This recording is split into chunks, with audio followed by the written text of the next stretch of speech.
namanya syaitan. Adakah syaitan diam melihat orang mencintai Allah? Adakah? Adakah syaitan membiarkan seorang sibuk kolbunya dengan akhirat? Tidak ada. Maka setiap orang ada godaan-godaannya masing-masing. Syaitannya ulama lebih kuat daripada syaitannya umara. Dan syaitan yang paling berbahaya, kata Syekh Abdul Qadir Jilani, syaitan yang merasuk dalam tubuh manusia. Jadi hakikat syaitan itu yang mengaku diri. Selama kita mengaku, itulah yang disebut inna a'da'ika mamanajan. Baik syaitanmu yang paling berat ada syaitan internalmu, syaitan yang di dalam dirimu. Maka kita berlindung, setiap hari bacalah doa ini, Allah rafa'a dzikrahu wa rafa'a kulla man takhatta ala sabilihi wa rafa'a kulla man fi qalbihi hubbu habibihi sallallahu alaihi wasallam. Allahumma bihabibikal mustafa farzuqna hubbaka wa hubba nabiyyika. Amin ya Allah. Berkah Sayyidina Muhammad, kekasih Engkau, mohon beri kemurahan kami agar semoga Allah Ta'ala mengekalkan kita dalam cinta kepada Allah, cinta kepada Rasulullah SAW, cinta kepada pewaris-pewaris Rasulullah, zuriat-zuriat Rasulullah, cinta kepada sesama mukmin. Amin ya Rabbal. Maka semakin nur itu masuk ke dalam kalbu, semakin lembut. Semakin nur itu tembus ke dalam dada, dadanya semakin lapang. Agama bukan mempersempit pikiran, agama melapangkan pikiran, melapangkan dada, menerangkan hati, membebaskan jiwa dari penjara-penjara yang disebut oleh Nabi SAW, ad-dunya sijnul mu'min. Dunia itu penjara mukmin. Dunianya pejabat, jabatannya, gajinya, tunjangannya. Dunia orang kerja, karyawan, jam kerjanya, gajinya, posisi-posisinya. Dunianya orang majelis, ada nggak dunia orang majelis? Ada. Dunia orang majelis itu majelisnya viral, yang ngajinya banyak, itu dunia. Dunianya kiai ustadz, habib, lain lagi.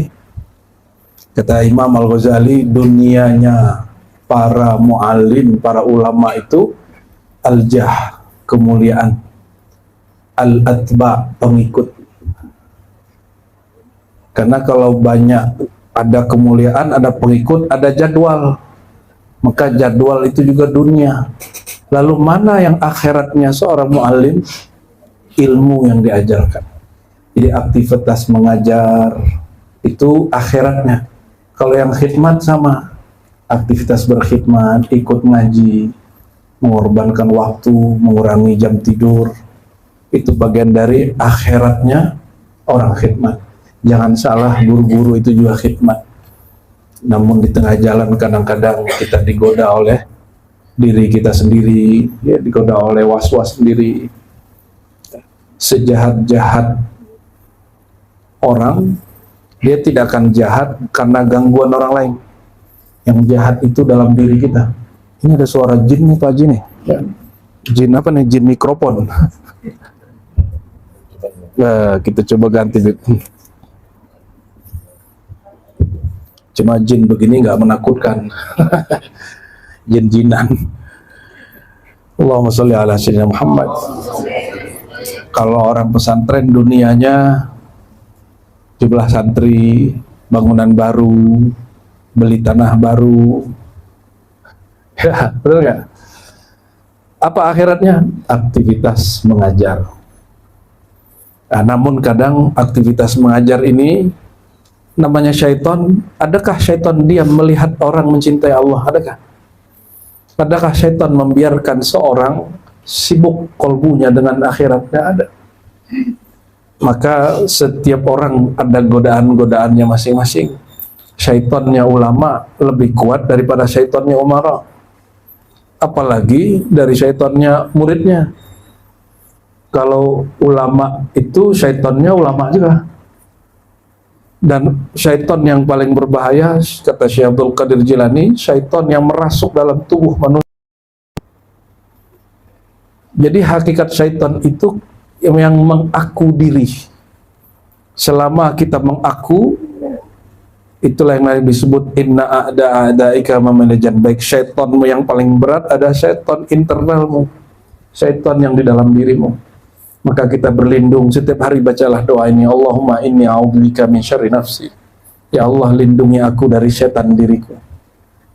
Ya, semoga Allah jaga kita semua, amin ya rabbal alamin. Doakan kami istiqomah di jalan Allah, ya. Nah, ini adab punya guru, ya, adab punya guru. Jangan bicarakan guru kecuali dengan kebaikan, ya. Kalau kita nggak cocok dengan guru, tawakuf, husnuzon kepada guru, apalagi gurunya seorang mursyid. Mursyid mengajarkan zikir, mengijazahkan aurat, hati-hati. Kalau sanad dia bersambung ke wali, tiadalah wali punya murid kecuali muridnya juga wali. Walaupun sang guru tidak mengaku-ngaku dirinya wali. Kalau kita sakiti hati wali, Allah turun tangan. Namun seorang guru juga harus mau ukur-ukur diri, ya. Makanya Imam Al-Haris Al-Muhajir, dia lebih sibuk mengukur dirinya daripada mengukur muridnya. Bernamalah beliau Al-Muhasibi. Dia menghitung kesalahannya lebih banyak daripada dia menghitung kesalahan orang, ya. Jadi saling memperbaiki diri. Semoga Allah Ta'ala memberi cahaya kolbu kita, amin ya rabbal, sehingga terangnya bukan terang lilin. Kita terangi orang tapi kitanya rusak, ya. Waduh, ini ada jin lagi nih Pak Haji nih. Wah, ini memang baterainya nih Pak Haji. Sakaratul maut. Inna lillahi wa inna ilaihi raji'un. Aman Pak Haji, aman, ya. Cuma ini suaranya siap-siap aja, ada ada baterai baru kah? Ya, maaf, Habib. Saya insya Allah tabarruk buka kitab Hilyatul Aulia. Mending yang ini Pak Haji. Baterai untuk yang ini aja, ya. Hilyatul Aulia ditulis oleh Imam ahli hadis, namanya Al-Hafiz Abu Nuaim Al-Asbihani dari kota Isfahan, ya. Beliau ini ilmu hadisnya lebih banyak dikenal, tapi belakangan sejak muncul kitab Hilyatul Aulia dikenalnya sebagai sufi muhaddis. Wafatnya tahun 430, ya, Hijriyah. Qaddasallahu sirrahu. Jadi ternyata ini suara jinnya sudah mulai hilang. Ternyata di zaman, di abad ketiga itu dan di abad keempat, orang mulai mempertanyakan tasawuf sebagaimana orang mempertanyakan ilmu kalam. Apa yang dipertanyakan orang, benarkah ilmu tasawuf itu berasal dari Rasulullah SAW? Jika benar, adakah contohnya dari sahabat terbaik Sayyidina Abu Bakar, Umar, Utsman, Ali, ya, radhiyallahu ta'ala anhum ajma'in, ya. Maka beliau istikharah kepada Allah, dia tulislah satu kitab judulnya Hilyatul Aulia, ya. Pakaian para aulia wa tabaqat al-asfiya, dan tabaqat artinya generasi angkatan orang-orang suci, ya. Ini cetakan paling murah Pak Haji, Darul Hadis, ya. Ini kitab pertama yang saya beli dari karya Abu Nuaim dulu, tapi ini bukan punya saya, ini punya Pak Haji, ya. Ini cetakan paling murahnya ini, karena Darul Hadis ini bukunya bagus, sayangnya pentahqiqnya kurang bagus. Jadi setiap kitab itu ada orang yang meneliti, penelitinya disebut muhaqqiq. Dia kesemangatan yang bukan hadis, dia takhrij juga. Takhrij itu meneliti sumber, akhirnya dia dhaifkan yang bukan hadis Nabi, kan nggak perlu, ya. Bahkan tidak semua hadis Nabi perlu didhaif-dhaifkan, disahih-sahihkan. Kalau dia tidak berkaitan dengan halal haram, kita harus agak sedikit longgar.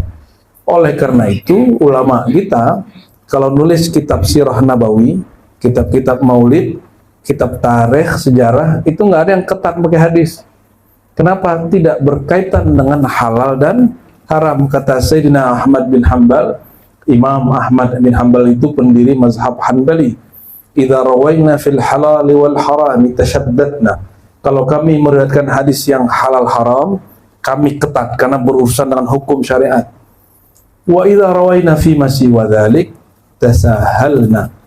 Tapi kalau tidak berkaitan dengan hal haram, kami longgarkan. Jadi kalau ada orang mendhaifkan hadis-hadis maulid, ya tunggu dulu. Ini orang kesemangatan ini ya. Terlalu semangat. Kalau hadis palsu perlu dikeluarkan, tapi kalau hadis dhaif tidak perlu. Ya, hadis dhaif itu banyak faedahnya. Maka Imam Sya'rani ada risalah khusus dia tulis di bab dalam kitab Al-Mizan Asy-Sya'raniyah dan juga beberapa kitab yang lain bagaimana cara menyikapi hadis dhaif. Kalau nggak mau terima Imam Sya'rani karena dia seorang sufi, ya bacalah Imam Nawawi. Imam Nawawi di banyak pembahasan dia, ya bahkan di kitab hadis dia Al-Irsyad dan juga ya Al-Azkar kalau yang kitab hadisnya, hadis zikirnya, ya Tadribur Rawi yang disyarah oleh Imam Suyuti itu kan mensyarah kitab hadisnya Imam Nawawi, disebutkan di situ detail bagaimana cara menghadapi hadis yang dhaif ya. Cuma orang sok-sokan hari ini ya baru bisa mentakhrij hadis, sudah begitu. Sudah berani melemahkan yang tidak perlu dilemahkan. Dan apa yang mengejutkan, tokoh Wahabi, pendiri Wahabi itu namanya Muhammad bin Al-Wahhab, punya kitab At-Tauhid, itu ada banyak hadis dhaifnya di situ. Di mana tuh? Ya, Ibnu Taimiyah di Majmu' Fatawanya ada beberapa hadis dhaif. Saya 2004 sampai 2006 saya teliti, banyak juga hadis dhaifnya. 2 tahun kita meneliti itu. Ya saya rasa udah cukup lah, ganti kitab lah. 2006 kita ganti ngaji kitab tasawuf yang berat-berat kayak Futuhat Al-Futuhat Makkiyah Ibnu Arabi.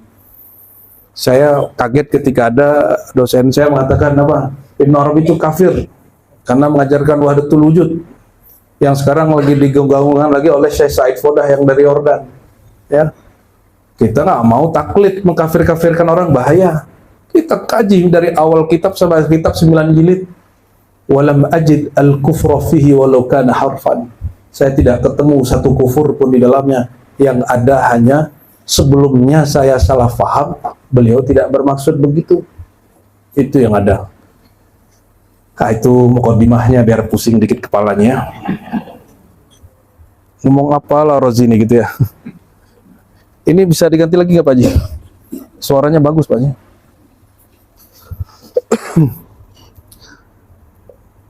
Imam ahli hadis. Jadi orang mengira sufi-sufi itu suka hadis palsu, nggak benar. Sufi-sufi itu nggak ngerti hadis, nggak benar. Imam sufi yang sezaman dengan Bukhari dan dia digerai Al-Hafiz, penghafal ratusan ribu hadis, namanya Al-Hakim At-Tirmidzi. Dia punya kitab hadis, langsung dia syarah dalam bahasa Arab. Dia orang Tirmiz, sekampung dengan Abu Isa At-Tirmidzi, semasannya orang semua. Abu Isa At-Tirmidzi, nama dia yang saya sebut harusnya apa? Al-Hakim At-Tirmidzi. Dia tulis kitab judulnya Nawadirul Usul. Usul-usul yang aneh, apa yang jarang dibahas orang, ya. Al-Hakim At-Tirmidzi ini pernah jumpa dengan gurunya Imam Bukhari namanya Qutaibah, pernah berguru kepada Ibnu Jarud, ya, sezaman dengan mereka tapi lebih muda. Dia mengatakan apa? Saya prihatin ahli hadis nulis kitab cuma menyebutkan hadis tapi tidak menjelaskan. Maka dia tulislah kitab Nawadir Usul, dia jelaskan maknanya. Dan dia menjelaskan dengan limpahan nur Allah di kolbunya. Dia bahas lengkap, ada akidahnya, ada fikihnya, ada tasawufnya. Asbab beliaulah kemudian orang tidak sebelah mata lagi memandang tasawuf, bahwa tasawuf ini betul, ini warisan rohani baginda Rasulullah Sallallahu Alaihi Wasallam. Ya. Lalu di abad ke-4 dan ke-5 di wafat Abu Nuaim ini dia tulis lagi, itu berdasarkan tokoh. Dia mulai dari Sayyidus Sahabah Sayyidina Abu Bakar As-Siddiq, ya, sahabat pertama yang menjadi khalifah setelah Nabi Muhammad Sallallahu Alaihi Wasallam. Sebelum masuk ke mereka, kalau umur panjang nanti setiap kesini saya bedah kitab ini aja Pak Haji ya. Ya, insya. Tapi coba berapa jilid itu? 1, 2, 3, 4, 5, 6, 7 ya, 8. Kiamat juga kayaknya belum selesai kitabnya. Maka nanti kita tidak akan baca semua, kita baca mana yang relevan. Karena ini kan bukan pesantren, jadi nggak perlu baca huruf per huruf. Dibaca mana yang relevan untuk tempat ini. Insya, karena ini pembukaan.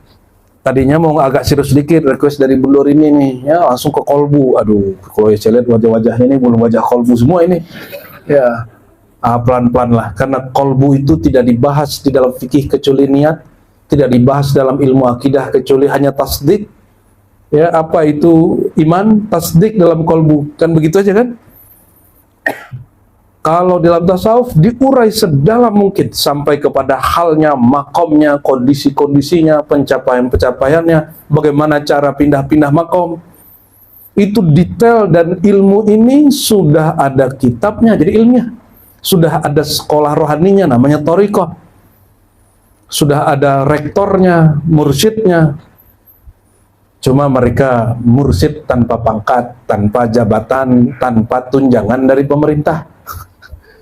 Kan enak juga kalau mursyid dikasih tunjangannya dari pemerintah, jadi kita nggak perlu lagi buka usaha ini, usaha itu kan. Ya ini cuma ngayal-ngayal aja nih. Ya ternyata ngayal-ngayal begini nggak boleh juga Kiai. Allahumma sholli ala Muhammad. Kan nggak adil kan. Rektor-rektor, profesor-profesor, dosen-dosen membahas tasawuf dapat tunjangan. Tapi Syekh Sufinya sendiri nggak dapat tunjangan kan? Nggak adil kan? Nggak adil menurut ente, menurut aneh juga dikit. Cuma Allah ini lebih baik, jadi jangan pernah minta keadilan Allah, rugi. Mintalah kemurahan Allah. Makanya jangan kemudian membatasi rezeki dengan gaji-gaji, dengan tarif-tarif dan honor. Bukalah jalan itu seluas-luasnya, ya. Berkah Allah itu lebih luas daripada honor yang didapat. Itu sebabnya Al-Fakir kalau ceramah kemanapun tidak pernah pasang tarif, malah sering balikin, ya. Bahkan pulang dengan terima kasih sering, terima kasih Ustaz, Alhamdulillah. Gak apa-apa itu. Kenapa? Rezeki kita bukan dari amplop, bukan dari honor. Emang berapa sanggup seorang membayar kajian Ma'rifatullah itu berapa sanggup? Ya, kalau ditimbang satu kalimah Allah itu, kata Nabi, menceritakan Nabi Musa ini nanya, ya Rabb, tolong khususkan aku dengan satu zikir. Kata Allah Ta'ala, hadis ini hadis hasan ya, Qul la ilaha illallah, bacalah la ilaha illallah. Lalu kata Nabi Musa, ya ini juga semua makhluk juga tahu. Yang spesial lah, ya Allah bermanja-manja juga Nabi Musa ini. Nabi Musa ini pakar negosiasi kepada Allah. Itu bahasa halusnya, bahasa lainnya mendebat Tuhan gitu. Ya, tapi debat kehambaan. Ini kalau debat kehambaan ini beda dengan debat setara. Kata Allah, kamu nggak percaya Musa? Oke. Ambillah kalimah la ilaha illallah itu, taruh di satu timbangan. Ambillah nilai dunia, taruh di bagian timbangan yang lain. Lihatlah wahai Musa, mana yang lebih berat. Ini baru kalimah nih, belum ma'rifatnya. Baru kalimah Allah la ilaha illallah. Nabi Musa lihat, ternyata lebih berat kalimatullah. Satu kalimat lebih luas. Maka kolbu-kolbu yang Allah beri cahaya, nur kalimatullah. Belum nurullah, baru nur kalimah. Baru nur nama. Dia sebut la ilaha illallah, la ilaha illallah. Dia baca itu terus. Itu kolbunya sudah lebih berat daripada bumi dan langit. Ya, makanya di Quran di surat Al-Muzammil Allah berfirman, Inna sanulqi alaika qawlan thaqila. Sungguh kami akan tumpah ruahkan kepada engkau wahai Muhammad kata yang sangat berat. Itulah al-kalimah thayyibah la ilaha La ilaha illallah diringkas dalam isbat illallah. Illallah itu intinya pada ruhul kalimah yaitu Allah. Makanya di ayat ke-8-nya wazkurisma rabbik. Sebutlah nama Rabbmu, penciptamu, pemberi rezekimu, yang memberikan hayat di dalam jasadmu. Siapa namanya? Makanya zikir Allah diulang-ulang di kalbu bukanlah bid'ah. Justru itu adalah perintah dari Rabbul Izzah yang menurunkan Al-Quran. Jadi saya mengimbau kalau ada ustadz mengatakan bid'ah, pikir-pikir lagi lah, bacalah ayat ini, gak usah pakai tafsir aneh-aneh. Ya, ntar kita kasih kitab nanti panjang lagi debatnya. Menurut kiai ini, menurut ulama ini, Quran diadu-adu dengan menurut. Ya. Ini nggak perlu ditafsir, ayatnya sudah sharih, kecuali yang perlu dijelaskan itu yang ghamid, sesuatu yang dia samar. Kurang jelasnya nih, wazkurisma rabbik, sebutlah nama Rabbmu. Lain dengan kalimat ya ayyuhalladzina amanu zkurullaha, ya wahai orang beriman, uzkuru, zikirlah kepada Allah. Ini jelas, tapi masih ada samar-samarnya ini. Tapi kalau isma rabbik, kalau zikrullah dapat berarti sholawat, dapat berarti amal soleh, dapat berarti majelis ilmu. Tapi kalau isma rabbik, ini wadih fi ghayatil wuduh, sangatlah jelas. Al-aslu fil amri lil wujub. Pada dasarnya perintah di dalam Al-Quran itu wajib. Ini Allah berfirman nih, wadhkurisma rabbik, sebutlah nama Rabbmu, watabattal ilaihi tabtila, dan bertabattullah. Apa makna tabattul? Waqta ilaihi qat'a. Fokus, jangan nyambi. Ngaji ma'rifat tuh nggak boleh nyambi. Ngaji tarekat itu nggak boleh nyambi. Ngaji tasawuf itu harus barengan. Maka saya nanya dulu ke guru saya, yang benar itu ngaji fikih dulu atau akidah baru tasawuf, atau tasawuf dulu baru ini dan itu, atau barengan? Kata guru kami barengan. Lihatlah manhaj Ghazali di Ihya Ulumuddin. Al-Ghazali membahas semua perkara fikih, akidah, tasawuf barengan. Beliau menentang dan memerangi dikotomi ilmu. Apa makna dikotomi ilmu? Memisah-misah ilmu fikih, ilmu syariat, ilmu kalam, ilmu tauhid, ilmu akidah dengan ilmu ihsan, ilmu tasawuf. Kata enggak boleh dipisah. Dipisah apa yang terjadi? Dia sebut waktu itu, ini kitab Ihya Ulumuddin, kata beliau, aku peruntukkan untuk orang yang merasa dirinya ulama, tapi kolbunya penuh dengan dunia, iri, dengki, hasad. Ini kitab obat untuk mereka.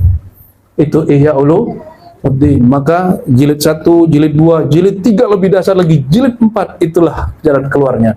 Jilid 3 ma'rifat ruh, ma'rifat kolbu, padahal ruh itu Allah rahasiakan. Qulir ruh min amrabbi, katakan hai Muhammad, ruh itu rahasia Allah. Kamu tidak diberi ilmu kecuali yang sedikit ini, kata Ghazali, itu lebih dari 7 samudra. Oh, kalau begitu ilmu ruh ini luas juga, boleh dibagi sebagian. Versi siapa? Imam Al-Ghazali. Dia tulis apa habis itu? Setelah dia tulis bab ruh, bab kolbu, dia tulis fasal ajaibul qalb, keajaiban, keunikan kolbu. Apa yang merusak kolbu, apa yang menghancurkan kolbu, lalu apa obatnya kolbu. Wah, ini Ghazali. Jadi dia nggak hanya bikin umat takut seperti kajian-kajian akhir zaman sekarang, kan bikin orang panik rusuh. Kajian-kajian akidah hari ini bikin orang mencari-cari kesalahan sesama muslim. Kajian-kajian tarekat hari ini hanya untuk menggugat tarekat orang lain. Enggak begitu, kata Ghazali. Kajian kita bukan untuk orang. Pertama, ibda binafsik. Mulai dulu. Carilah, adakah kesesatan di dalam dirimu? Adakah penyakit kolbu di dalam kolbumu? Adakah penyimpangan akal di dalam pikiranmu? Jadi Imam Ghazali ini kemudian mulai sadar, dia selama ini aku hanya jadi juri. Cari-cari kesalahan orang. Dia buat buku Ar-Raddu ala fulan, Raddu ala fulan, Raddu ala fulan, kritik Syanu, kritik Syanu. Lama-lama dia bosan juga. Kesepianlah Imam Al-Ghazali, tidak mampu berkalam 15 hari. Ya, datanglah dokter, kata dokter, ini bukan penyakit fisik, ini penyakit non fisik. Datanglah Abu Ali Al-Farmadi, kata dia, ukhruj, kamu keluar. Ya, itu satu versi menyebutkan yang nyuruh dia keluar ini Abu Ali Al-Farmadi, mursyid pertamanya. Wallahu a'lam bishawab. Sebelum Imam Ghazali itu ada Abu Ali Al-Farmadi, ada Imam Kusyairi. Sebelum mereka itu ada namanya Abu Nuaim Al-Isfahani. Nah, ini kitabnya kita. Jadi tadi itu mau baru mukadimah, Pak. Selamat, kepalanya tetap putar. Ya harus begitu. Biar serius sedikit, tapi bisa dipahami, bisa kan? Ya, siapa yang mengatakan tasawuf tidak bisa dipahami? Bisa dipahami, selama dia dijelaskan dengan dalil-dalil yang masuk akal. Ya, insya Allah. Ya, selama ini saya belajar tasawuf, justru akal saya tambah waras. Jadi kalau ada orang mengatakan belajar tasawuf itu gila, itu mungkin Thariqat al-Gilaiyah itu ya. Dan itu nggak masuk Thariqat Mu'tabaroh. Ya, kenapa? Karena yang pertama, dari awal saya ngaji tasawuf sampai hari ini, guru saya mengatakan basic kita Ar-Razi, asas akidahnya Ahlussunnah. Kalau nggak Ahlussunnah, batal tasawufmu. Gitu. Saya masih ingat ya. Syiah ada tasawuf nggak, Tuan Guru? Kata guru saya, ada filsafat irfani, tapi itu bukan tasawuf. Ada kesamaan pembahasan, tapi berbeda cara bertolaknya. Bertolaknya sufi dari kolbunya atau ruhnya, bertolaknya irfani tetap dari akalnya. Ini boleh diperdebatkan oleh pengamat Syiah nanti ya, nggak masalah. Ini kan bab keilmuan, boleh diperdebatkan ya. Makanya jadi falsafah irfani bukan jadi tasawuf irfani. Jadi agak beda. Bukan agak beda lagi, siang malam bedanya. Ya, siang malam perbedaan irfani dengan tasawuf, tapi ada kesamaan bahasan, itu aja bedanya. Kita masuk ini langsung saja ke satu fasal yang dikasih judul oleh muhakiknya Arkanut Tasawuf. Setelah disebutkan beberapa hadis ya, lalu muallif musannif menjelaskan tentang mabani tasawuf. Sebelum itu mari kita baca suratul Fatihah untuk rohani Rasulullah SAW, untuk semua para anbiya mursalin, semua para sahabat ahlul bait, semua para wali, para mursyid, guru-guru kita ashabul silsilah, ahli ijazah, ahli sanad, lahumul Fatihah. Ya Rasul sallallahu alaihi wasallam. Amin. وبسندنا المتصل إلى المصنف الحافظ أبو نعيم الإصفهاني قال فمباني المتصوفة المتحققة في حقائقهم على أركان أربعة. Maka mabani, bangunan atau rukun atau prinsip para sufi yang mutahaqqik. Jadi ternyata sufi ini ada dua, sufi yang kazib, ada sufi yang mutahaqqiq, yang mereka betul-betul hak, menjalani jalan hak. Fi haqaiqihim, dalam hakikat rohani mereka, ala arkani arba'ah, dengan 4 pilar, 4 rukun. Coba kita cek nanti kalau udah belajar tasawuf, belajar ma'rifat, apakah 4 ini ada? Ya, ini ngaji-ngaji ringan-ringan dulu ya guru ya. Guru Fajrin kan kajiannya sudah ngeri ya. Ya. Tolong didoakan guru ya. Pertama nih, coba kira-kira kalau belajar tasawuf yang terbayang apa? Suluk, kholwat, zikir. Ya, nanti kalau sebut tasawuf kebayangnya apa? Wiridan, tasbih, ya kan? Orang bersorban terus merem-merem gitu ya. Ya, seperti beliau kan, Syekh Hisham tuh kan. Ente bayangannya begitu, jenggotnya panjang-panjang gitu ya. Ente kalau mikir tasawuf begitu, nggak ada mursyid di Indonesia berarti, karena mursyid Indonesia ketua Jatman sekarang sama ketua Jatman lama jenggotnya nggak ada. Habib Lutfi Jatman lama dengan Jatman yang baru Kiai Ahmad Halwani nggak berjenggot. Gimana tuh? Jadi jangan nilai sufi itu orang berjenggot. Masuk. Jadi tasawuf itu apa? Yang ente bayangin apa? Speak up. Ente kalau bayangin tasawuf apa? Apa yang ente bayangin? Hah? Belum ada bayangan? Abu-abu. Ini kalau nyebut tasawuf apa bang? Hah? Pembersihan hati. Oke, mulai masuk lah. Tapi udah terlalu serius itu. Ya, terlalu serius itu. Gimana Tuan? Kalau di Singapura orang menyebut kata tasawuf itu kebayangnya apa? Punya kolbu sehati dua-duanya. Menurut antum apa? Kenal Allah. Ih, ente punya bocoran. Ini jawabannya paling benar ini. Cuma sayang ini kitab bukan punya saya, kalau nggak saya kasih buat ente. Kata Abu Nu'aim Asfihani setelah dikumpulkan ajaran sahabat tabi'in salafus saleh. Jadi kita punya salaf.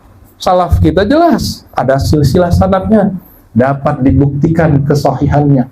Jadi saya kalau ngaji thariqah, satu zikir pun illallah, Allah, Allahu itu bernasab itu zikir. Ada silsilahnya itu, nggak boleh zikir sendiri ente, nggak boleh. Zikir itu nggak boleh dibuat-buat, mesti terima dari guru mursyid. Makanya insya Allah ya, kalau benar orang bertasawuf berthariqahnya bersanad kepada guru, dia orang yang ab'adun nas anil bid'ah, paling jauh dari bid'ah. Karena semua zikir dia ijazah dari gurunya, gurunya dari gurunya terus. Kira-kira kalau ente ngamalin zikir ijazahnya dari mana? Dari buku. Itu bid'ah itu orang. Kalau dalam ilmu hadis namanya wijadah.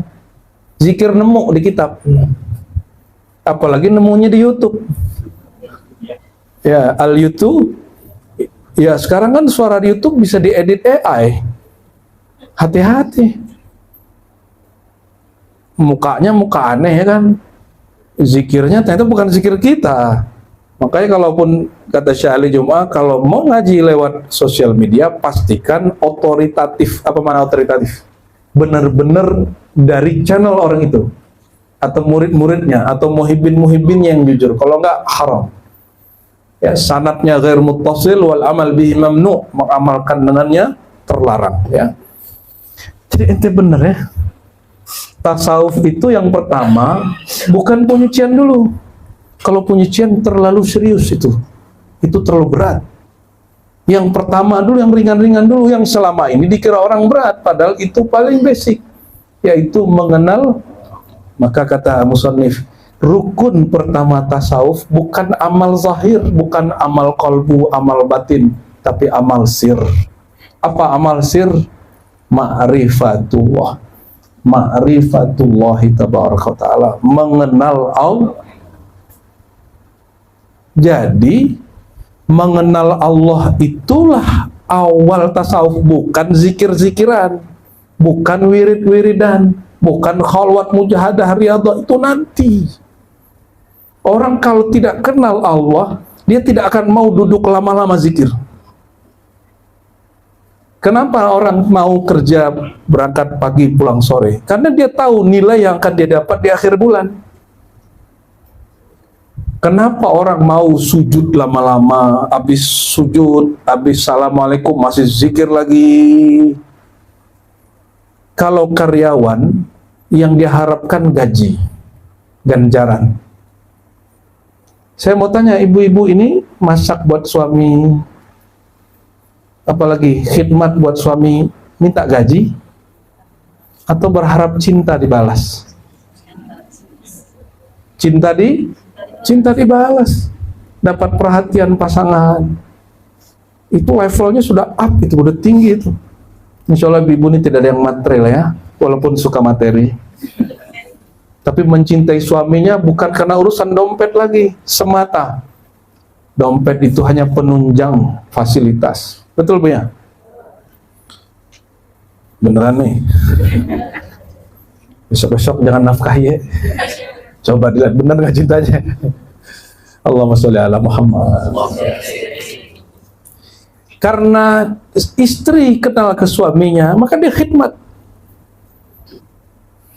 Kata orang barat nih, filosof, kayaknya ada yang sering dianggap ahli filsafat di TV itu, dia nggak mau nikah kan orangnya. Ya, pakar debat tuh, dia kan nggak mau nikah, kita nggak tahu dia benar nggak nikah, walau alam ya. Dia nukil kalam filosof di barat, nikah itu awal perbudakan. Laki-laki memperbudak dirinya untuk istrinya, kerja berangkat pagi pulang sore. Istri memperbudak dirinya, mohon maaf, seksual, makan, minum.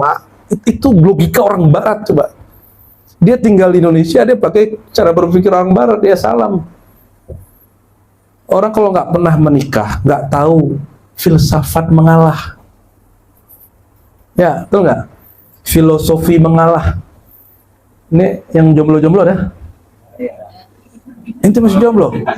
Pasti ente nggak tahu cara mengalah. Tapi kalau sudah menikah, ada namanya seni mengalah. Seni siap salah. Orang menikah begitu. Benar Habib ya? Walaupun beliaunya Habib, harus siap salah juga sama istrinya. Kalau lagi tengkar nih istrinya bilang, kamu gak tahu aku Habib ya? Gak ada urusannya. Kalau Kiai nih, kamu gak tahu aku Hafiz. Aku nih tamatan pesantren, urusannya apa, masalah aja. Ya kan? Orang kalau udah nikah nggak pandang lagi mau nasabnya, masa lalunya, habis Qurannya, mursyid lewat.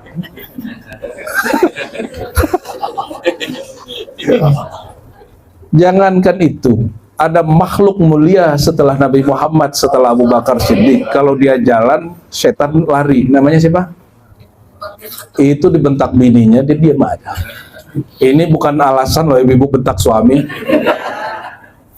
Ya, Umar itu paham, istri itu ada yang bentaknya itu karena dia hatinya kotor, ada karena memang ingin meluapkan emosinya yang kalau nggak diluapkan bisa berabe.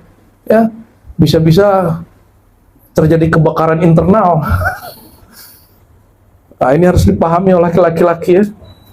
Jadi menikah itu nggak semudah yang dibayangkan lah emang, tapi lebih indah dari yang dibayangkan. Allahumma sholli ala sayyidina Muhammad. Gimana enggak makan bareng ya kan, tidur tayang nemenin, jalan-jalan. Nikmat orang menikah itu. Tapi giliran tengkar, dunia seperti neraka. Allahumma sholli ala sayyidina Muhammad. Ini diambil dari kalam Imam Junaid Al-Baghdadi. Apa kata Imam Junaid Al-Baghdadi? Imam Sunnah. Imam Sunnah ini ya, salafus shah. Jadi beliau punya salafnya. Nggak tahu kalau yang di luar tuh ngaku salafnya, ada salafnya tidak, wallahu alam ya. Kata Imam Junaid, ibadah pertama itu bukan ruku sujud. Ibadah pertama itu engkau mengenal kepada siapa engkau ruku dan sujud. Kalau mengenal satu objek, seseorang yang dikenal pertama kali, sifatnya atau namanya. Ya, kita mau kenalan nih sama, misalnya nih, yang jomblo-jomblo nih mau kenalan sama cewek, langsung nanya, kamu kerjaannya apa? Gitu ya. Kamu kesukaannya apa? Enggak kan? Kita pertanyaan-pertanyaan apa? Namanya siapa, Neng? Namanya siapa, Dek?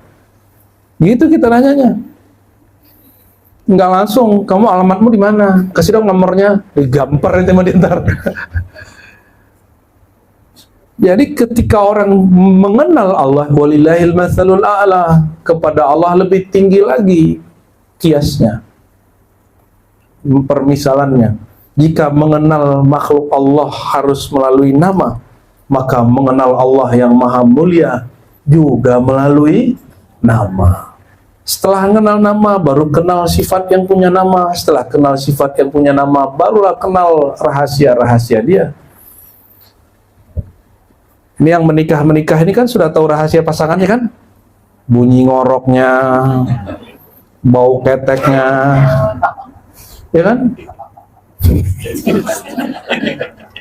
Termasuk kebiasaan-kebiasaan terindahnya, tahu semua.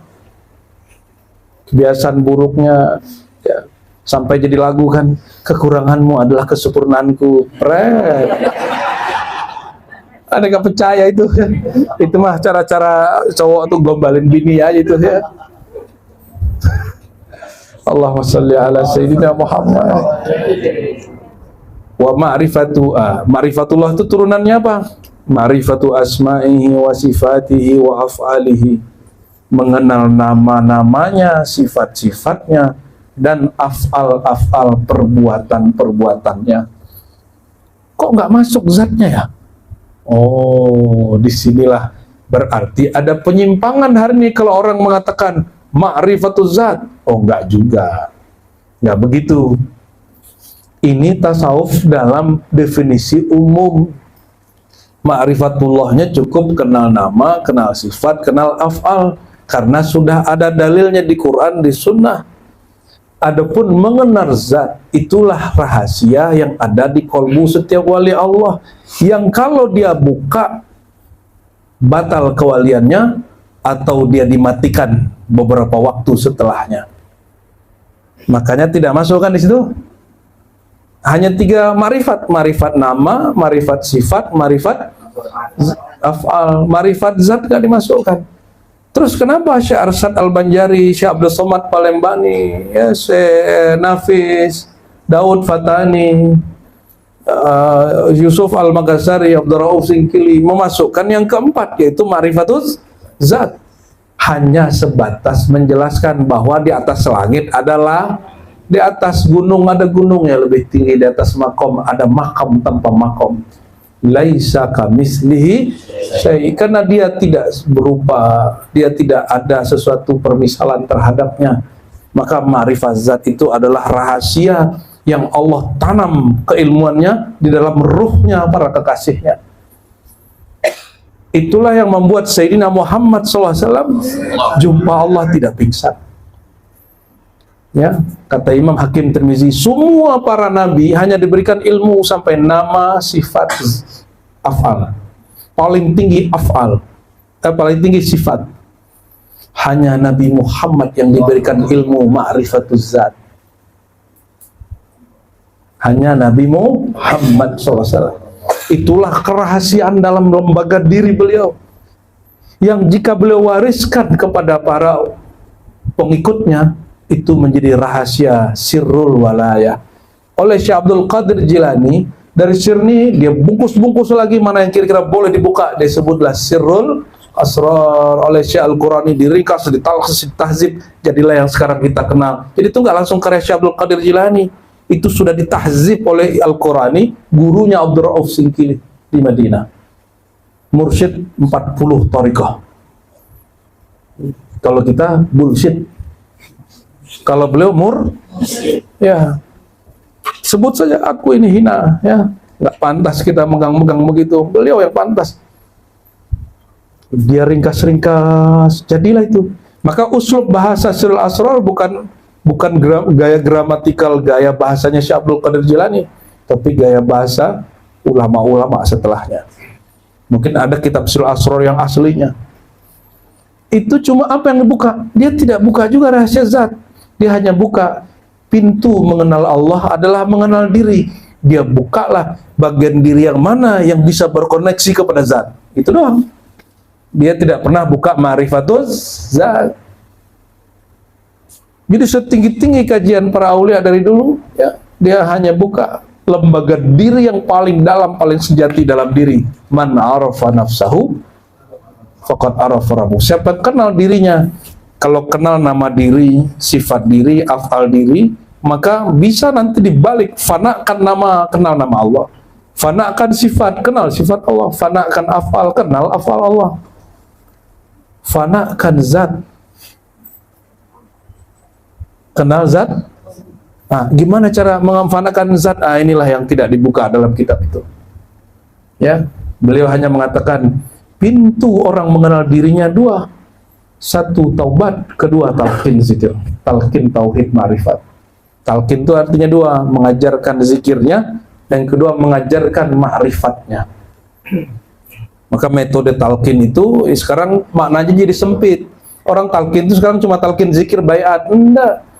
Talqin itu adalah bimbingan guru kepada muridnya untuk datang kepada Allah. Maka di dia ulama itu kan, ya, mandallana, ya, gimana fasnya, kayak ya Allahumma sholli ala man bihi dallana ila, saya lupa deh, baru tadi siang kita baca. Ya Allah, ya, sampaikan sholawat salam kepada orang yang dia menunjukkan jalan kami kepada Engkau, gitu, ya. Allahumma sholli ala. Salah satu kitab maulid yang paling saya suka itu dia ulama itu, ya. Cuma karena kesibukan ngaji hadisnya lebih banyak dari baca maulid, jadi saya bilang dulu ke teman saya yang maulid tiap hari, maaf akhi, aku maulidnya dengan ngaji hadis, tolong hibur kami dengan maulid yang itu. Jadi saya coba dengerin maulid, tapi nggak pernah menghafalkan kitab maulid. Yang kita hafalkan kitab-kitab hadis dari dulu. Cuma Allah punya kuasa lain. Saya tidak orang taunya kajian tasawuf. Padahal basic saya di hadis, Pak. 15 tahun saya ngaji hadis. Ngajar full dalam bahasa Arab. Bukan pakai bahasa Indonesia, apalagi bahasa orang Batam. Jadi kita hari-hari itu, walaupun hidung saya tidak semancung Habib, nggak brewok kayak Habib, tapi insya Allah ngomong bahasa Arab setiap hari. Ya, alhamdulillah ya. Kenapa sholat kita bahasa Arab, doa-doa kita pakai bahasa Arab, Quran kita bahasa, hadis Nabi kita bahasa Arab, Nabi kita orang Arab, maka idealnya seorang mukmin itu mengerti bahasa Arab walaupun nggak bisa berkalam. Ya, alhamdulillahirabbil alamin. Jadi mutasawuf rukun pertamanya apa? Ma'rifatullah, mengenal. Kalau kenal Allah, apa yang mesti dikenali? Nama. Nama Allah itu banyak. Yang wajib dikenali berapa? Enggak, wajib satu aja, Allah sudah. Repot benar hidup ente. Yang wajib satu aja, Allah. Yang lain furu'nya. Yang lain furu'nya nama. Semakin kenal nama-nama yang lain, Asmaul Husna, Asmaul Zat, Asmaul Sifat, kan begitu pembagian Imam Baihaqi ya, maka semakin dalam kema'rifatannya. Jadi apa barometernya, bukan barometer kali, apa indikatornya orang yang arif billah? Jangan sembarang-sembarang ngasih gelar arif billah. Al-arif billah itu kalau versi kitab ini menguasai 3 ilmu ini. Mengenal nama minimal 99 nama itu sudah mendarah daging nurnya dalam dirinya. Nur di situ artinya ilmu. Dia mengilmui itu. Tiadalah nama kecuali ada cara berta'alluq dan cara bertakhalluk. Ada beberapa nama-nama zat tidak boleh bertakhalluk kata Ghazali. Tapi di syarah ulama lain boleh. Tapi dengan cara yang lain. Insya Allah doakan nanti bulan puasa ini saya selesaikan buku syarah uraian Al-Asmaul Husna. Jadi kita lagi nulis juga. Tadinya mau sok-sokan pakai bahasa Arab, tapi kasihan nanti orang Batam nggak bisa baca. Karena orang Batam yang bisa bahasa Arab boleh dihitung. 1, 2, 3, 4, 5, nah paling berapa orang lah ya. Jadi kalau pakai bahasa Arab yang dapat cuma sebagian orang. Orang-orang itu nggak perlu ditulis buku itu. Maka saya kemudian nulis pakai bahasa Indonesia ya. Tapi baru 30%. Doakan nanti bulan puasa selesai. Insya Allah ya. Semoga doanya mustajab malam ini. Barulah yang kedua. Yang tadi itu. Memperbaiki kolbu. Memperbaiki diri. Kalau mau memperbaiki diri, mobil nih langsung dibuka aja, langsung dibongkar mobilnya, atau apa? Sebelum memperbaiki kendaraan, apa yang dilakukan? Mencari dulu masalahnya. Berarti harus mengerti ilmu tentang si mobilnya. Kalau mau benerin mesin, harus tahu ilmu tentang mesinnya. Kalau ingin benerin diri, harus mengenal di gampang tuh. Jadi tasawuf itu pertama kenal Allah dengan semua perangkat tadi, yang kedua mengenal pintu mengenal Allah, yaitu mengenal.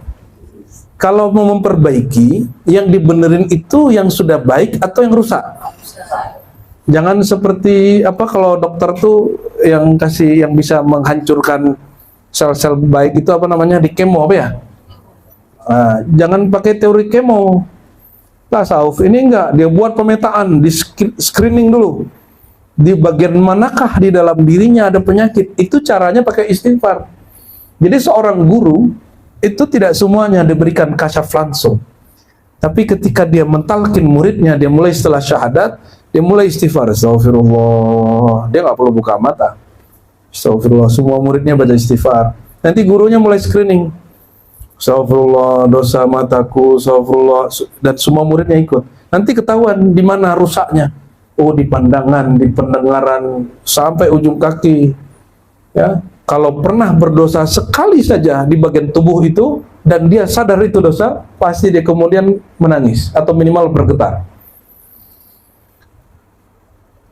Tapi kan ada orang yang dosa fisik, zahirnya nggak banyak. Tapi dosa kolbunya yang banyak. Karena dia merasa tidak berdosa. Merasa dirinya suci, perjuangannya suci.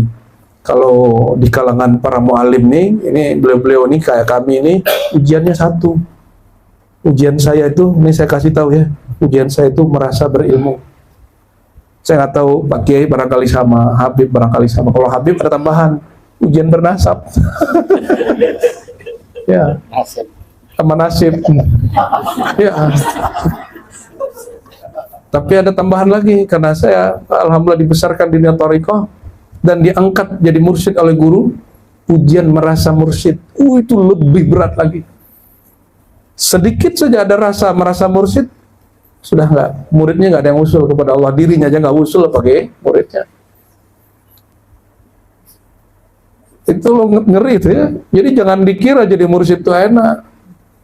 Kewajiban dia maintenance kolbunya lebih dasar, dia detik per detik dia harus perhatiin dirinya, nafas naik, nafas turun, nggak boleh kesusupan.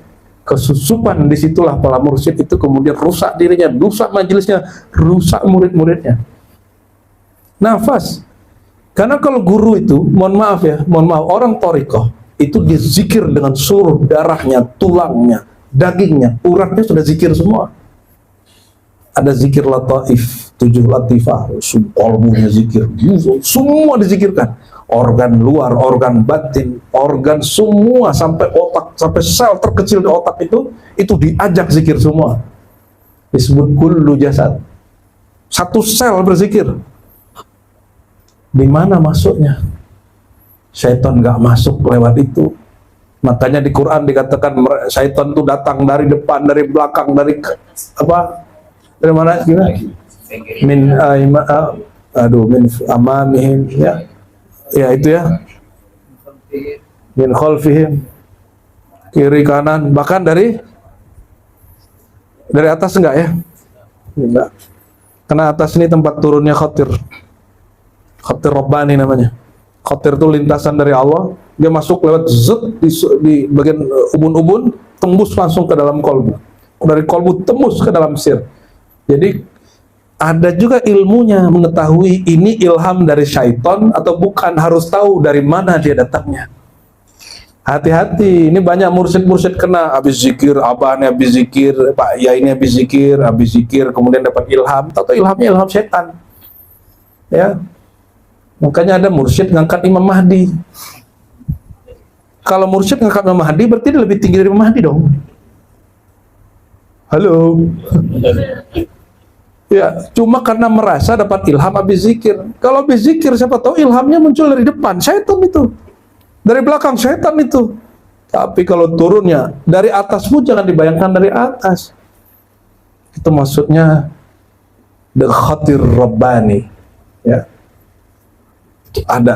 Jadi kita diajarkan guru sampai sedetail itu supaya tidak ada yang namanya waswas syaitani. Waswas syaitan dianggap ilham.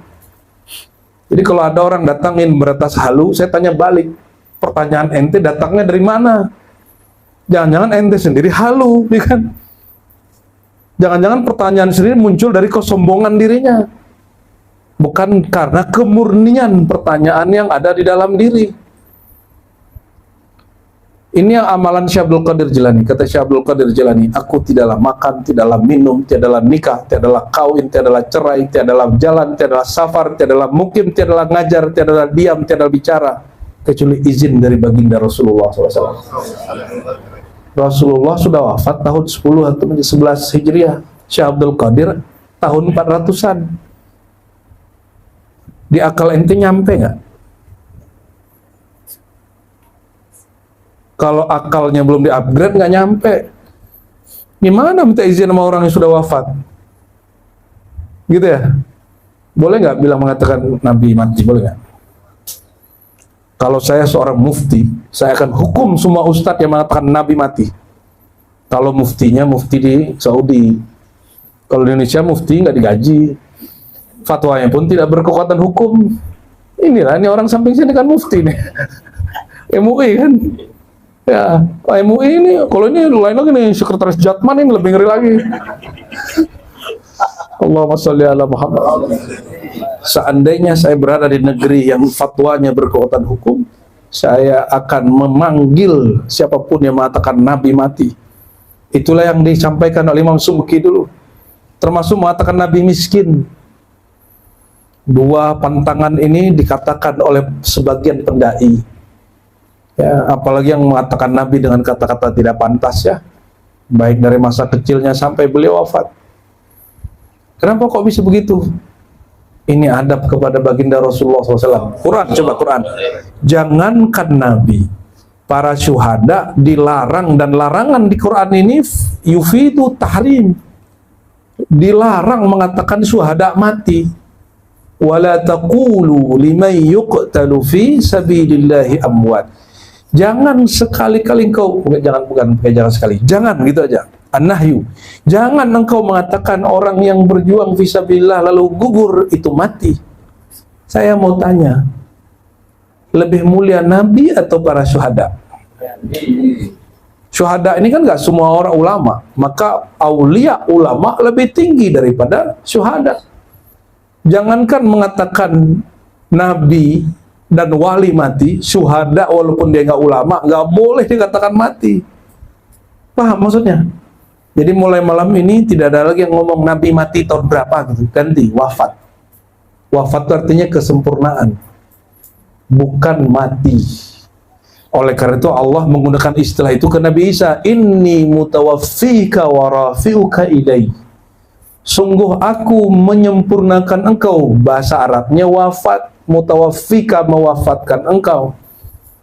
Nah, kata wafat boleh dipakai untuk menggantikan istilah itu.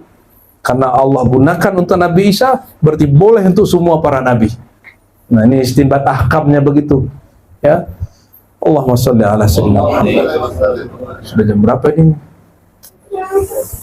12. Tambah ngeri ini. Jadi kalau memperbaiki suatu barang, harus kenal dulu barangnya secara komprehensif. Kalau enggak, nanti coba-coba.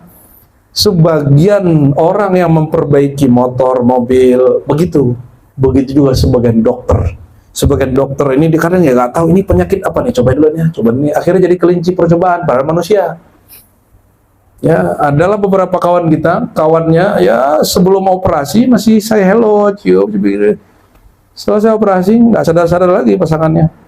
Ada 1-2 ya, ada 1-2. Karena dia nggak tahu lah percobaan atau ya maklum kedokteran ini kan juga bukan ilahiyah, itu basyariah. Maka jika ada kesalahan dalam kedokteran karena memperbaiki jasad yang zahir, mungkin juga ada kesalahan sebagian mursyid dalam memperbaiki diri murid-muridnya. Karena coba-coba itu kira-kira kiasnya begitu. Ya, apalagi mal praktek. Kalau mal praktek ini praktek tanpa izin. Adakah orang mengajar tarekat tapi tanpa izin gurunya? Ada nggak? Faktanya ada nggak? Ada. Itu mal praktek jadi mursyid. Sebagaimana ada orang bikin praktek kedokteran tapi dia nggak dapat izin ya. Kalau kita habis baca buku 1000 kedokteran, boleh nggak buka klinik? Halo, baca 1000 buku arsitek, boleh nggak saya bikin tata kota ya? Jangan kalau buat rumah kekecilan, tata kota langsung.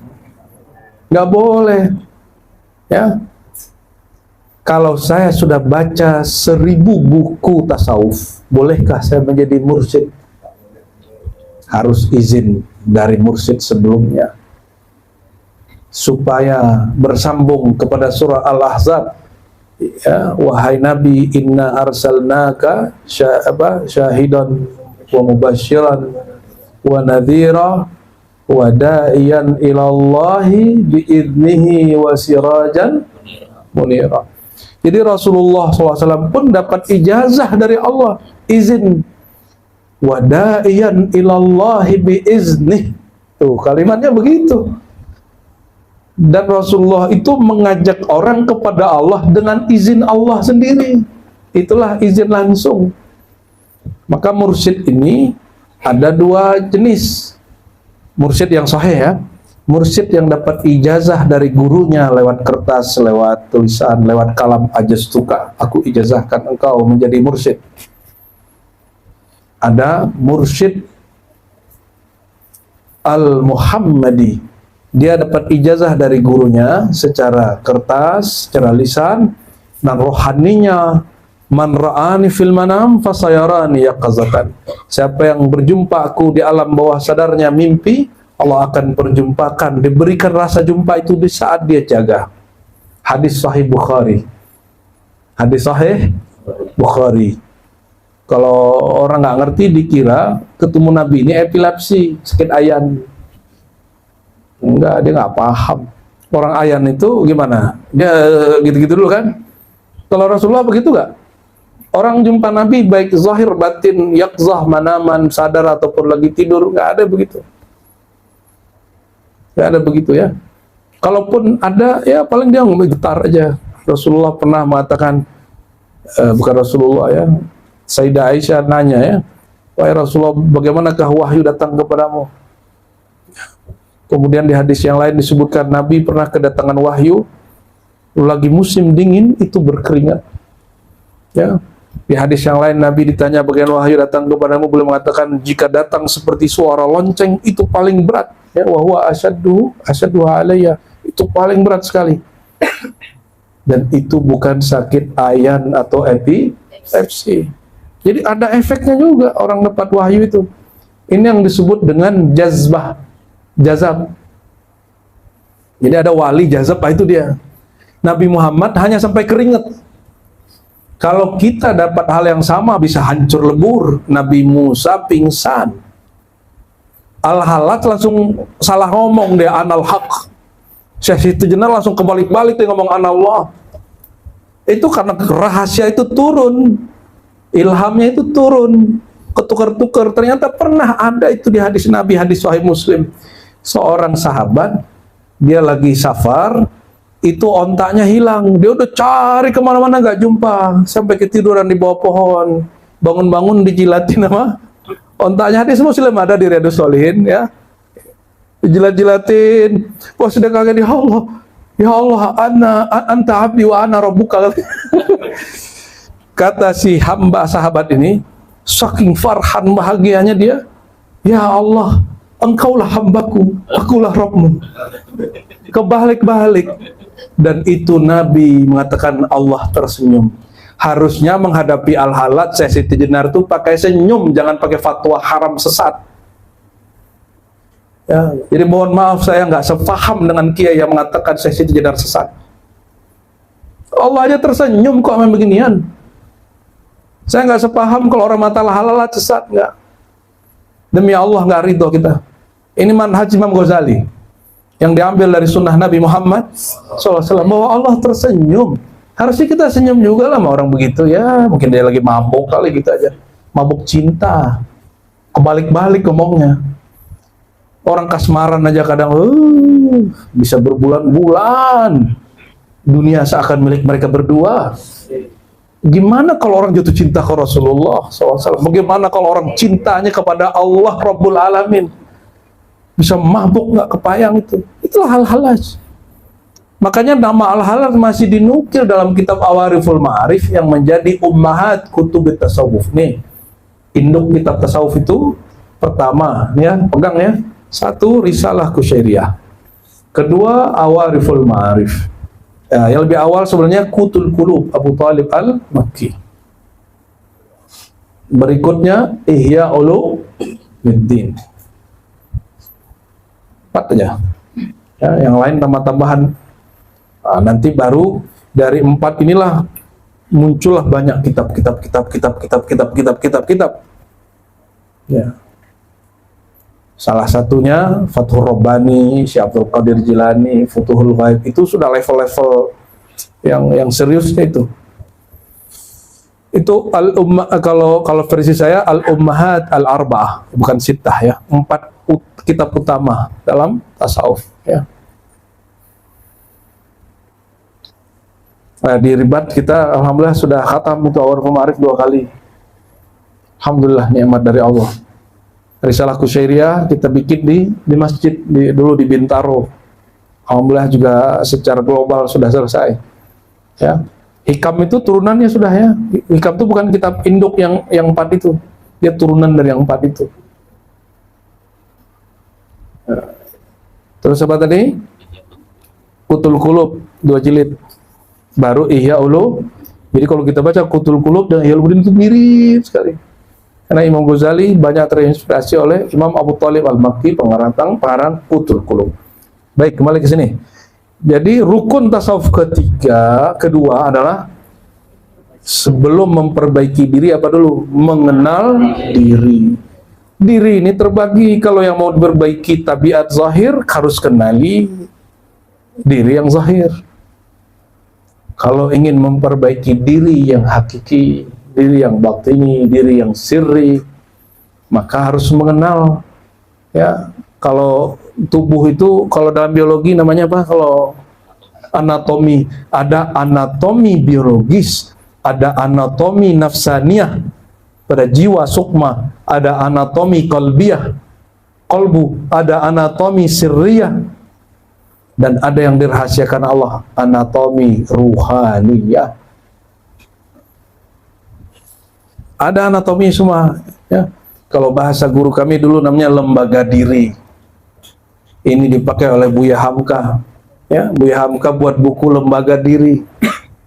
Cuma karena bukunya dia seorang sastrawan, jadi bahasanya agak ya ala sastrawan lah, bukan bahasa ilmuwan, ya.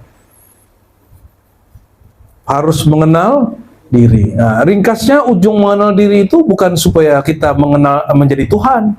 Hari ini orang kalau kenal diri ujung-ujungnya tiadalah zat aku kecuali zat Allah. Akhirnya dia salah paham, dikira zat dia berganti jadi zat Allah. Tiadalah sifat aku kecuali sifat Allah. Karena nggak mengerti teks aslinya. Maksudnya kan begini, fana binasalah zat aku, yang baqa hanya zat Allah. Fana binasalah sifat aku, yang baqa lestari sifat Allah. Fana binasalah nama aku, af'al aku, yang nyata hakiki hanya Allah. Bukan berarti aku ini Allah, itu namanya mengakuisisi Tuhan. Mengakuisisi baju kawan kita aja nggak boleh, apalagi mengakuisisi perhiasannya Allah. Makanya Allah mengutuk siapapun yang merasa di dalam dirinya ada Tuhan. Perhatiin, Allah mengutuk siapapun yang mengatakan, yang mengaku dirinya itu di dalam dirinya ada Tuhan, sehingga dia udah nggak mau sholat lagi. Tapi kalau orang mengatakan dengan mengenal diri engkau mengenal Tuhan, itulah ajaran tasawuf yang hakiki. Jadi bukan berarti di dalam sir ada Tuhan itu maksudnya Allah masuk ke sir, bukan begitu. Emang muat. Sir itu singgasana Allah. Singgasana Allah bukanlah Allah.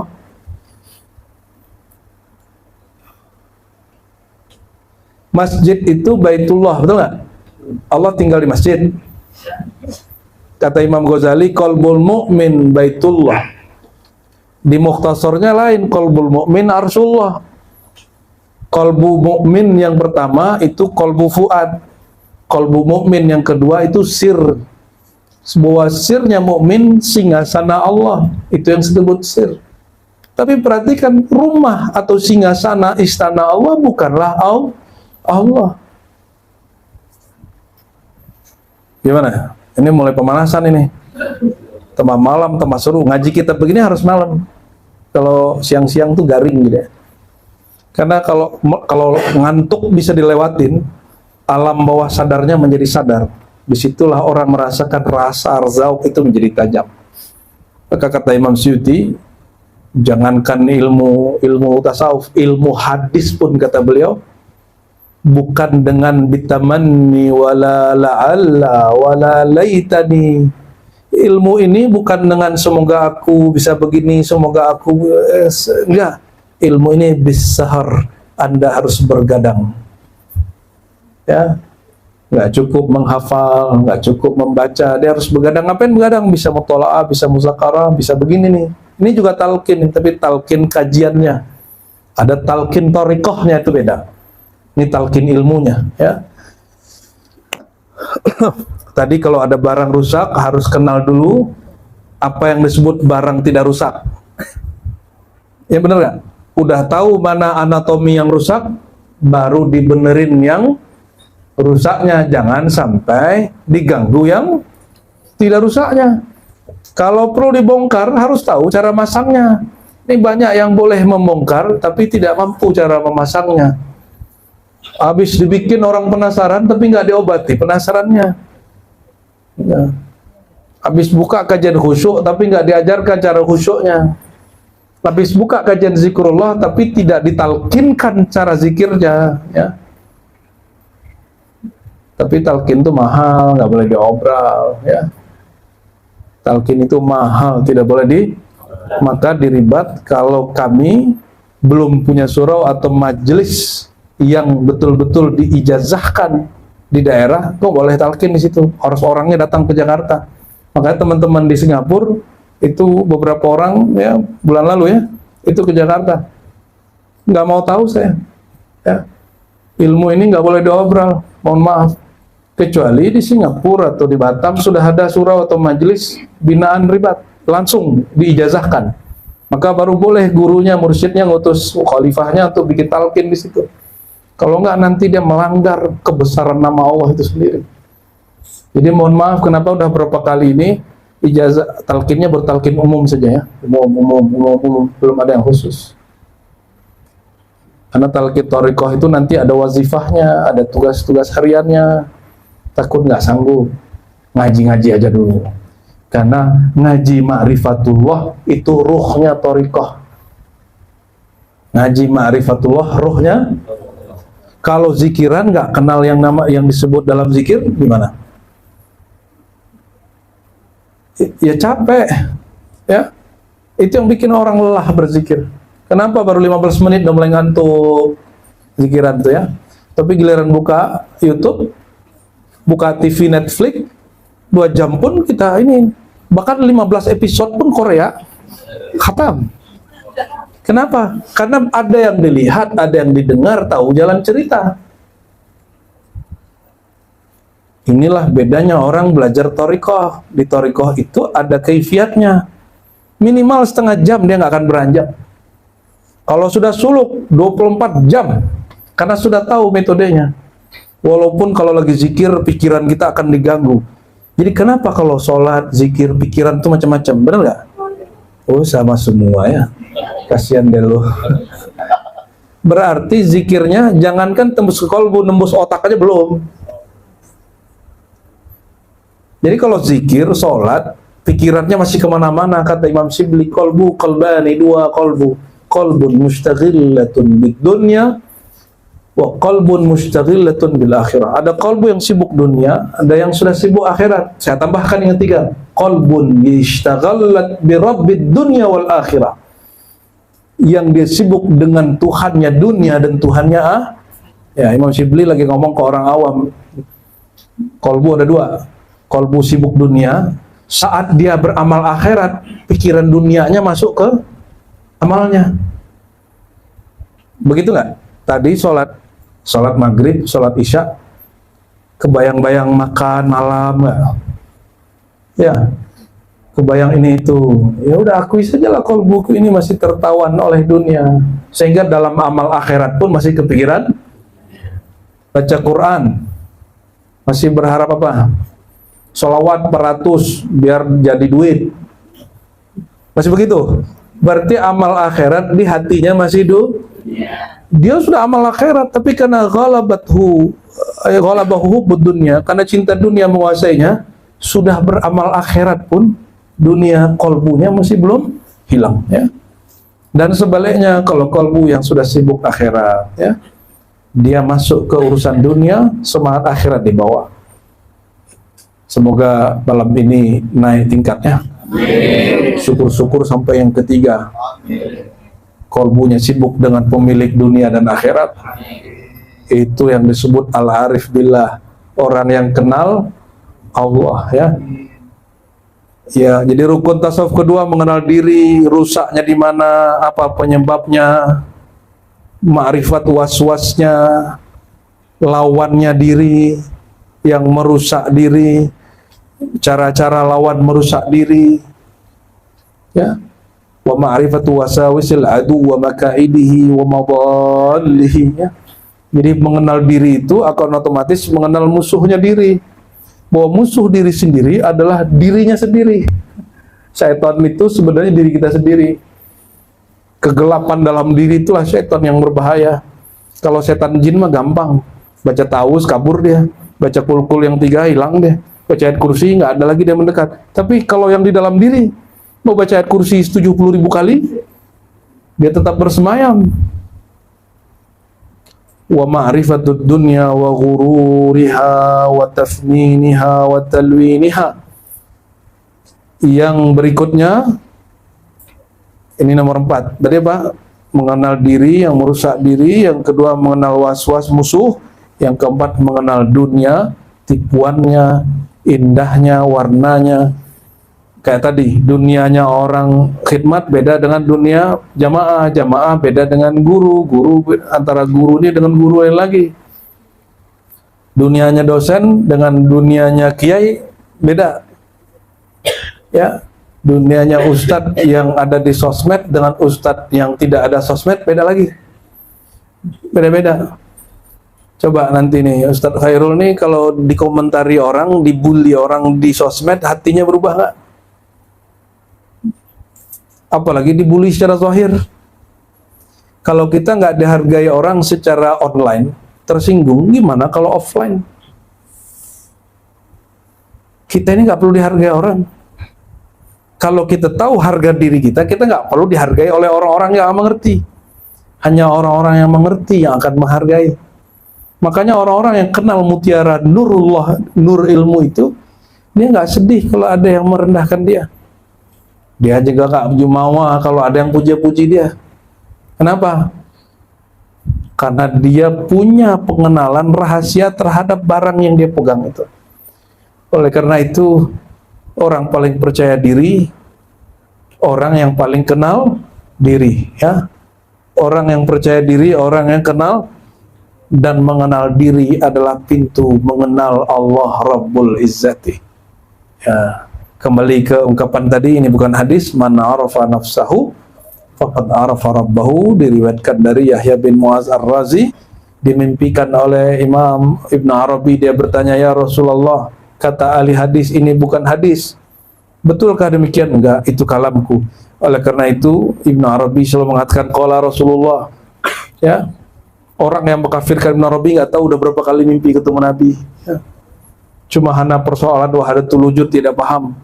Ya, apalagi wahdatus syuhud, Sunan Mugi. Mana Sunan Mugi? Ya, beliau nanya sebenarnya apa perbedaan wahdatul wujud, wahdatus syuhud dan segala macam. Nanti selesai ngaji aja lah ya. Itu diurainya tanpa mic. Gak boleh pakai mic itu jelasin, gak boleh live juga. Ya, kalaupun saya keceplosan jelasin di luar, itu hanya keperluan ilmiah. Ya, barangkali itulah pembukaan kajian tasawuf kitab Hilyatul Aulia. Ternyata anaknya Pak Haji namanya Aulia. Betul Bunda ya? Alhamdulillahirabbil alamin. Semoga para guru saling menguatkan, ya. Semoga tidak ada dalam hatinya ghillun, ya. Semoga para guru, para habaib, para kiai, para masyayikh saling wa ta'awanu 'alal birri wat taqwa. Kalau ada kekurangan saling menutupi, kalau ada kelebihan saling berbagi. Allahumma sholli ala sayyidina Muhammad. Subhanakallahumma wa bihamdika asyhadu an la ilaha illa anta astaghfiruka wa atubu ilaik. Assalamualaikum warahmatullahi wabarakatuh.